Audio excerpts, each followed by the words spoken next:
आज 21 मई के अध्ययन की हमारी प्लानिंग है, planning for today's teaching.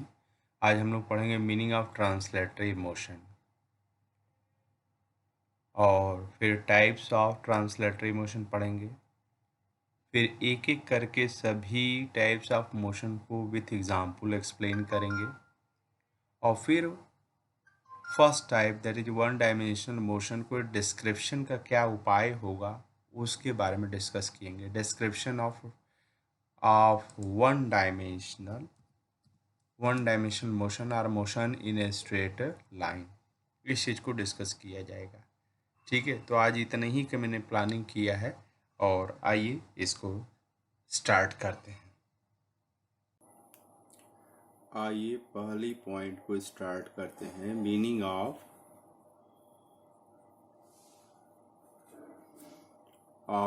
Translatory motion.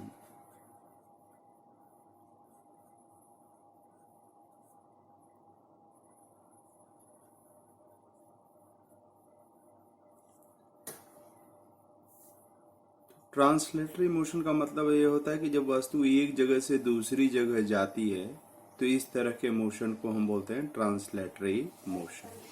ठीक है ना, ये जब कोई वस्तु एक जगह से दूसरी जगह जाती है तो उसके मोशन को हम बोलते हैं ट्रांसलेटरी मोशन। एग्जाम्पल बताइए, अगर एक सिक्के को छोड़ दिया जाए तो वो नीचे जाता है तो वो क्या है, ट्रांसलेटरी मोशन है। यहाँ पर ये सिक्का ये छोड़ दिया गया तो देखिए एक जगह से ए पॉइंट से बी पॉइंट तक जा रहा है। ठीक है, ग्रेविटी उसको खींच करके ले जा रही है। This is an example of translatory motion. Carrom board की जो गोटियां हैं, कैरम बोर्ड की गोटी ऐसे जा रही है ऐसे आ रही है तो ये क्या है, एक ट्रांसलेटरी मोशन का एग्जाम्पल है। कोई हनी बी अगर एक जगह से दूसरी जगह अगर जा रही है तो ये क्या है, हनी बी स्पेस में जा रही है तो ये जो है ये भी उसका जो है ट्रांसलेटरी मोशन है। ठीक है, तो यहाँ पर तीन तरह के ट्रांसलेटरी मोशन हो सकते हैं। इस तरह के ट्रांसलेटरी मोशन को हम बोलते हैं वन डायमेंशनल और मोशन अलोंग स्ट्रेट लाइन। इस तरह के ट्रांसलेटरी मोशन को हम बोलते हैं टू डायमेंशनल मोशन और मोशन इन स्पेस। और इस तरह के मोशन को हम बोलते हैं थ्री डायमेंशनल मोशन और मोशन इन स्पेस। अब आइए एक एक करके हम लोग अध्ययन करते हैं वन डायमेंशनल, टू डायमेंशनल और थ्री डायमेंशनल मोशन की इन डिटेल में। तो पहले आइए, पहला motion in one dimension, motion in one dimension.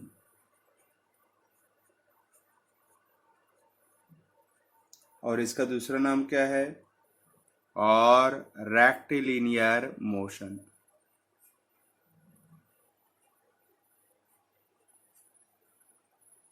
Motion और motion along a straight line, motion along a straight line।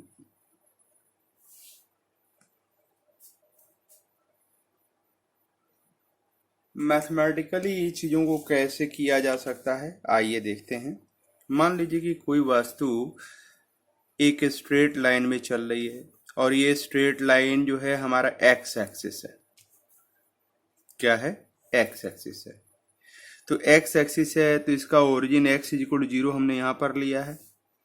वस्तु अगर ए पॉइंट पर है तो उसका एक्स कोऑर्डिनेट 10 है, बी पर अगर है तो इसका एक्स कोऑर्डिनेट 40 है, यहाँ सी पर है तो उसका एक्स कोऑर्डिनेट क्या है, 70 है। तो जब कोई भी वस्तु किसी ऐसे तरीके से चले कि केवल उसका एक कोऑर्डिनेट में बदलाव हो, अन्य कोऑर्डिनेट्स में बदलाव न हो, तो इस तरह के मोशन को हम बोलते हैं one dimensional motion. So this is an example of one dimensional motion. कोई भी वस्तु चल सकती है तो कोऑर्डिनेट सिस्टम में तीन कोऑर्डिनेट्स होते हैं, एक्स वाई और जेड। तीन कोऑर्डिनेट्स हो सकते हैं, लेकिन अगर बदलाव केवल अगर एक ही में हो रहा है तो हम कहेंगे कि वस्तु जो है वन डायमेंशनल मोशन एग्जीक्यूट कर रही है। ठीक है, एग्जाम्पल जरा बताइए आप लोग। अगर किसी सिक्के को छोड़ दिया जाए तो under the influence of gravity नीचे की तरफ जब जा रही है, तो वो प्योर एग्जाम्पल है मोशन अलोंग ए स्ट्रेट लाइन और रेक्टिलिनियर मोशन और वन डायमेंशनल मोशन की। ठीक है। अगर कोई ट्रेन अगर सीधे ट्रैक पर अगर चली जा रही है तो वो भी एक उदाहरण है वन डायमेंशनल मोशन की या रेक्टिलिनियर मोशन की या मोशन अलोंग ए स्ट्रेट लाइन। तो बेसिक मैथमेटिकली बस इतना आपको याद रखना है कि जब कोई वस्तु अगर वन डायमेंशनल मोशन एग्जीक्यूट करेगी तो केवल उसका एक कोऑर्डिनेट चेंज होगा। ठीक है। तो हम लोगों ने समझ लिया कि क्या मतलब है वन डायमेंशनल मोशन की, उसके डेफिनेशन और उसके एग्जाम्पल समझ लिए। अब आइए हम लोग टू डायमेंशनल मोशन के बारे में बात करें। अब अगर कोई वस्तु अगर किसी प्लेन में अगर चलती है, मान लीजिए कि यह प्लेन है और हमने जानबूझ करके इधर एक्सिस ले लिया, इधर वाई एक्सिस ले लिया। ठीक है। तो जब वस्तु यहां पर है तो उसके एक्स कोऑर्डिनेट कितना है 0, वाई कोऑर्डिनेट कितना है 0। जब वस्तु यहां से चल करके यहां पर आ गई, मान लीजिए कि ये ऐसे आई, ठीक है, इस पॉइंट से जर्नी करके इस पॉइंट पर आ गई, तो इसके कोऑर्डिनेट्स कितने हो गए 20 और 20। तो यहाँ पर देखिए कोऑर्डिनेट्स एक्स और वाई 0 0 थे, यहाँ पर 20 20 हो गए। और यहाँ से मूव करके अगर सी पर आ जाए तो एक्स का कोऑर्डिनेट 60 हो गया और वाई कोऑर्डिनेट कितना हो गया 20 हो गया। ठीक है। और अगर यहाँ पर जो है अगर ये डी पॉइंट पर अगर आ जाए तो एक्स कोऑर्डिनेट 100 हो गया और वाई कोऑर्डिनेट कितना हो गया 40 हो गया। तो मेरा पूछना है कि इसमें एक ही कोऑर्डिनेट बदल रहा है कि दोनों कोऑर्डिनेट्स बदल रहे हैं। ठीक है। तो सरल उत्तर है, बहुत ही सरल उत्तर है कि इसमें दोनों कोऑर्डिनेट्स बदल रहे हैं, एक्स और वाई। तो जब कभी भी कोई वस्तु इस तरीके से मोशन करे कि उसकी यात्रा में दिए हुए कोऑर्डिनेट सिस्टम के रेस्पेक्ट में दो कोऑर्डिनेट्स में बदलाव हो, यहाँ पर एक्स कोऑर्डिनेट और वाई कोऑर्डिनेट में बदलाव हो रहा है। हो सकता है कि एक्स कोऑर्डिनेट और जेड कोऑर्डिनेट में बदलाव हो, ऐसा भी हो सकता है कि वाई कोऑर्डिनेट और जेड कोऑर्डिनेट में बदलाव हो। ठीक है। तो कोई दो कोऑर्डिनेट में अगर बदलाव हो रहा है तो हम बोलेंगे कि वस्तु क्या एग्जीक्यूट कर रही है, टू डायमेंशनल मोशन कर रही है। और देखिए जो वस्तु टू डायमेंशनल मोशन एग्जीक्यूट कर रही है वो प्लेन में चल रही है, तो इसीलिए उसको हम बोलते हैं मोशन इन ए प्लेन। ठीक है। अब मोशन इन ए प्लेन का एग्जाम्पल क्या होगा, कैरम बोर्ड की गोटियां क्या है, प्लेन में ही चल रही हैं, तो वो टू डायमेंशनल मोशन एग्जीक्यूट कर रही है। किसी सिक्के को अगर तिरछे अगर उछाल दिया जाए तो वो ऐसे जाएगी, कैसे जाएगी, ये ऐसे जाएगी। तो ये क्या हो रहा है, ये मोशन इन प्लेन हो रहा है। ठीक है। तो इसको हम प्रोजेक्टाइल बोलते हैं, फिजिक्स के लैंग्वेज में प्रोजेक्टाइल बोलते हैं। प्रोजेक्टाइल के बारे में हमें डिटेल में आपको पढ़ाना है। या अगर कोई वस्तु यूनिफॉर्म सर्कुलर मोशन करे, सर्कुलर मोशन करे, तो वो भी क्या है, motion in a plane execute कर रही है। तो बताइए What is the definition of two dimensional motion or motion in a plane? इसके डेफिनेशन ये है कि अगर कोई वस्तु ऐसे ढंग से चल रही हो दिए हुए कोऑर्डिनेट सिस्टम के रेस्पेक्ट में कि उसके दो कोऑर्डिनेट्स में बदलाव हो रहा हो, तो हम बोलेंगे कि वस्तु टू डायमेंशनल मोशन एग्जीक्यूट कर रही है। एग्जाम्पल्स क्या है, सर्कुलर मोशन, प्रोजेक्टाइल मोशन, ये सब जो है टू डायमेंशनल मोशन के एग्जाम्पल्स हैं। अब आइए थ्री डायमेंशनल मोशन के बारे में बात करते हैं। ये हमारा एक्स एक्सिस है। देखिए थ्री डायमेंशनल फिगर मुझे लेना पड़ रहा है ताकि आपको समझ में आए। ठीक है। ये वाई एक्सिस है, ठीक है, और ये जेड एक्सिस है। अब ये मेरा एक्स वाई जेड एक्सिस है, आपका कहीं और हो सकता है। तो आप डिस्क्राइब करेंगे मोशन को अपने ढंग से, मैं डिस्क्राइब करूंगा अपने ढंग से। तो चलिए मैं अपने ही को ले रहा हूं।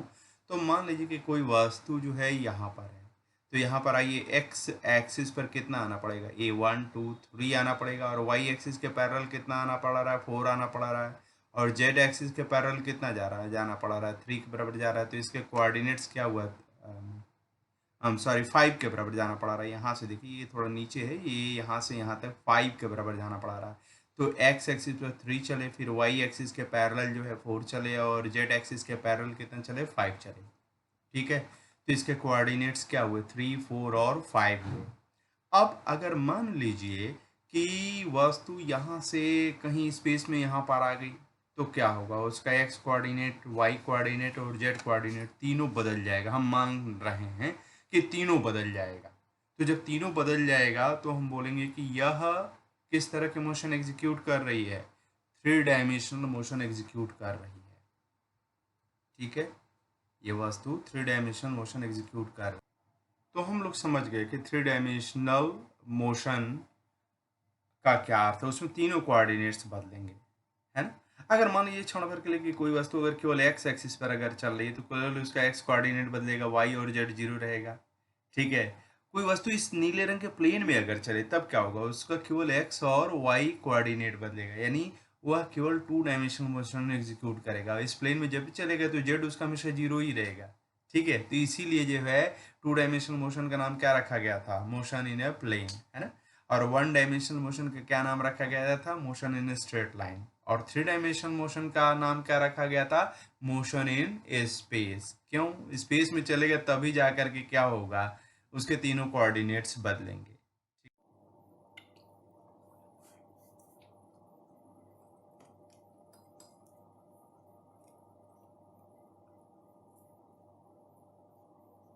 अब हम लोग स्टार्ट करेंगे टूल्स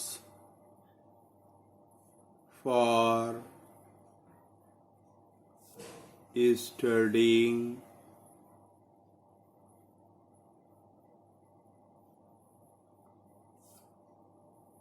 one dimensional motion। तो हम लोग अपनी कहानी मोशन वर्ड से स्टार्ट करते हैं। मोशन को जब हम लोगों ने डिफाइन किया था तो मोशन का क्या अर्थ निकाला था। मोशन का अर्थ था कि यदि कोई वस्तु अपनी पोजीशन समय बदलने के साथ अगर बदलती है तो हम बोलते हैं कि वस्तु मोशन में है। ठीक है, तो इसमें 2 शब्द आए थे, एक था पोजीशन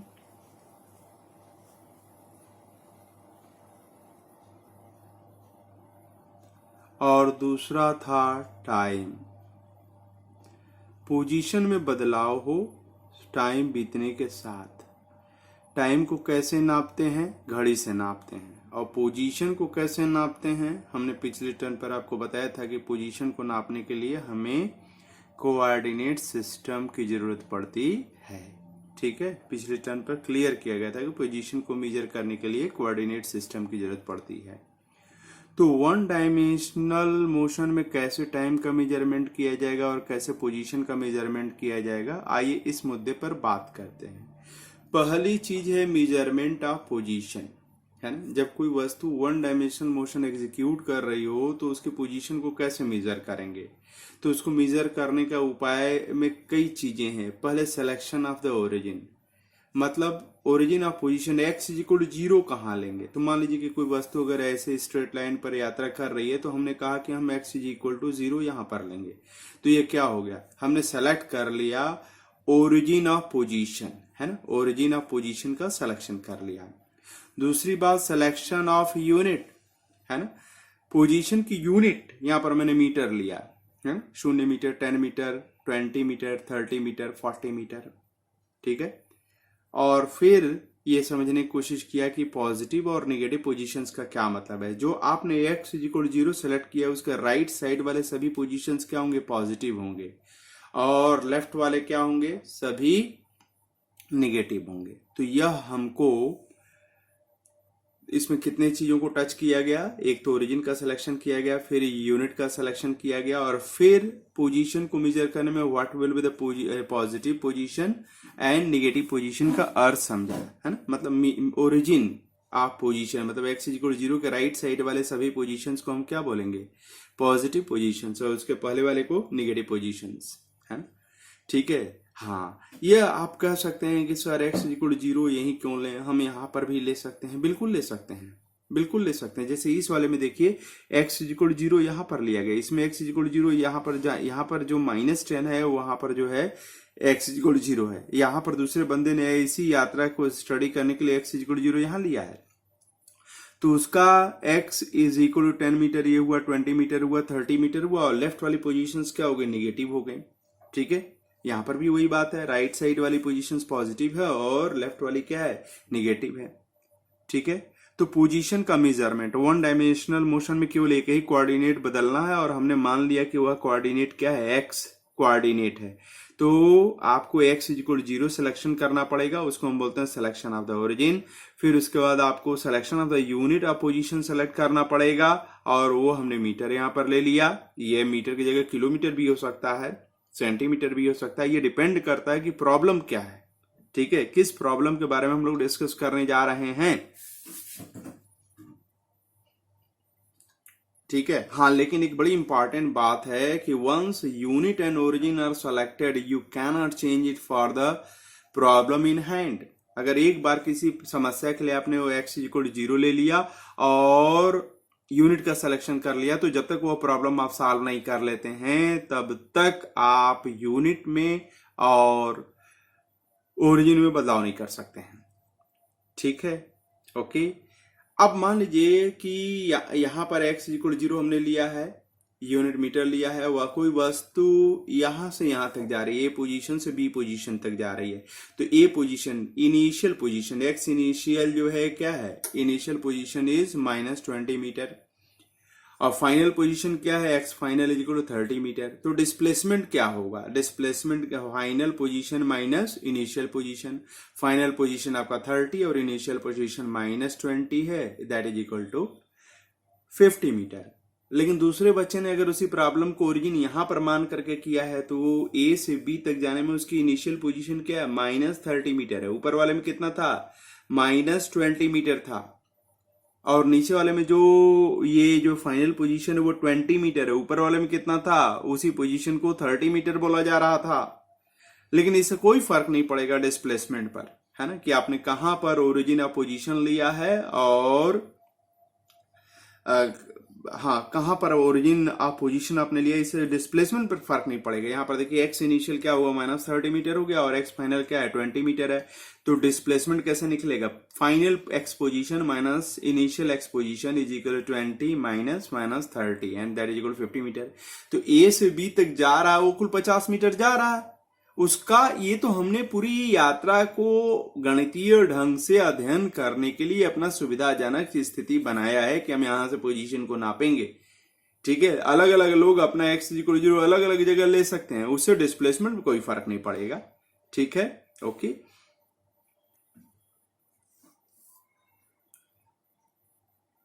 अब आइए मेजरमेंट ऑफ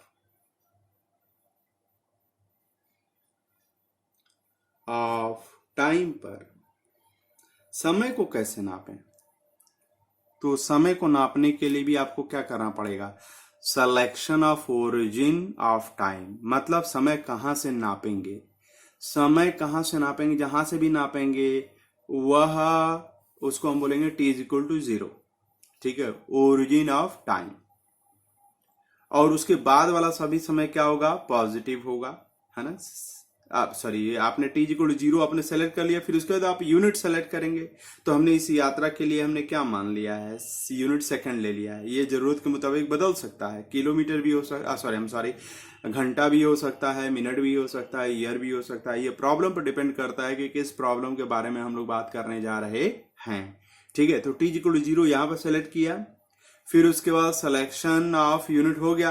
अब जो है sense of passage of time, तो t इक्वल 0 के बाद वाला जो है समय पॉजिटिव माना जाएगा, और t इक्वल 0 के पहले वाला समय क्या माना जाएगा, निगेटिव समय माना जाएगा।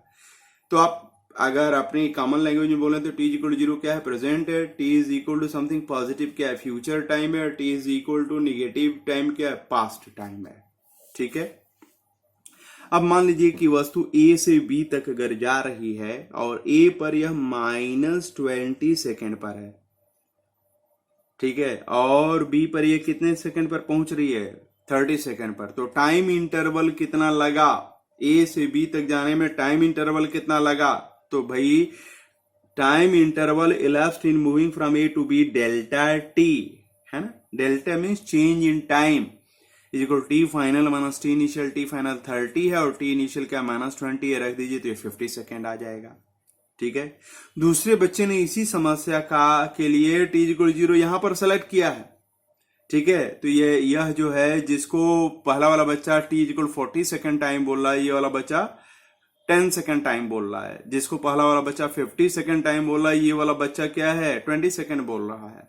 ठीक है, ओके। तो अगर ए से बी तक गया है तो ए इनिशियल पोजीशन, उस बच्चे ने इनिशियल पोजीशन पर जो है उसने इनिशियल टाइम नापा कितना, टी इक्वल टू -50 सेकेंड, और फाइनल टाइम कितना नापा 0 सेकेंड, वो 0 पर है ना।